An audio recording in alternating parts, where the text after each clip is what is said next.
cuisine m'a toujours intéressé.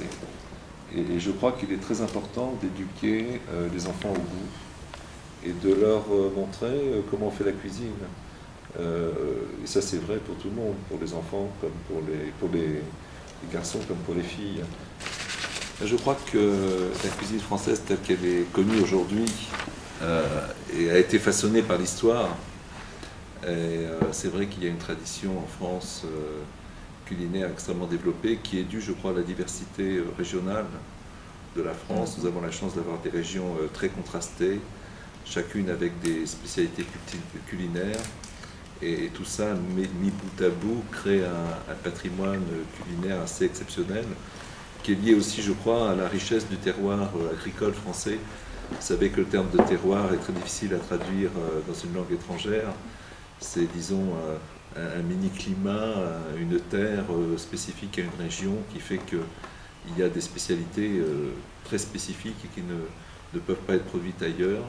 Donc cet assemblage de traditions, cet historique culinaire qui forme aujourd'hui la cuisine française et qui est un patrimoine auquel les Français sont très attachés.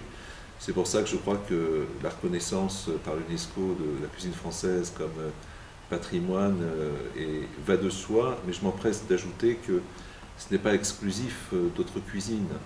Il y a d'autres, bien sûr, de par le monde, que ce soit la cuisine italienne, la cuisine chinoise, la cuisine indienne, la cuisine libanaise, qui ont également des titres. Simplement, je crois que la cuisine française a été reconnue internationalement. Et puis elle a aussi, je crois, une grande qualité contemporaine, c'est que la cuisine française a une grande capacité à absorber, en plus de ce qu'elle produit elle-même, les influences extérieures.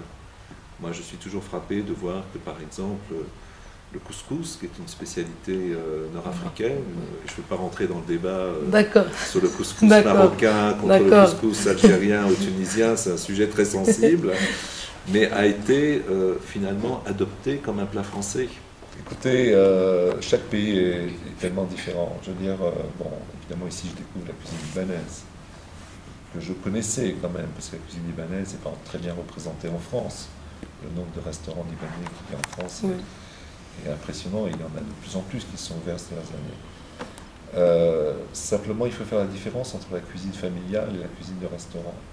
Je crois que les Libanais sont légitimement fiers de leur cuisine, mais que la meilleure cuisine libanaise, vous ne la trouvez pas forcément dans les restaurants. Vous pouvez trouver une cuisine de qualité, mais pas une cuisine forcément originale. Tandis que chez les gens, vous pouvez avoir de vrais produits, de vrais plats régionaux ou libanais. Voilà. Les vins libanais sont des vins appréciés. Et d'ailleurs, ils ont un bon succès à l'exportation. Il y a plus de vins exportés du Liban que de vins consommés au Liban, à ma connaissance. Il y a un certain succès à l'exportation parce que, d'une part, les vins sont meilleurs, comme je l'ai dit. Il y en a plus, de nouveaux domaines, de nouvelles productions, mais aussi parce qu'il y a un effet de curiosité. Et c'est ça la carte du Liban. Le Liban ne sera jamais un grand producteur de vin.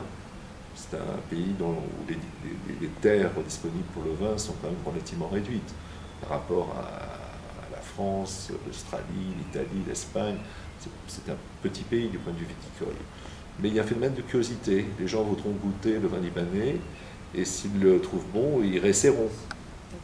Donc vous pensez que le vin libanais peut concurrencer à une échelle, disons, internationale ou régionale? Non, ce que je pense, c'est que le marché du vin est un marché extrêmement compétitif mondialement, du fait de l'émergence à côté des pays traditionnels, comme la France, je dirais l'Italie, l'Espagne, ces producteurs traditionnels.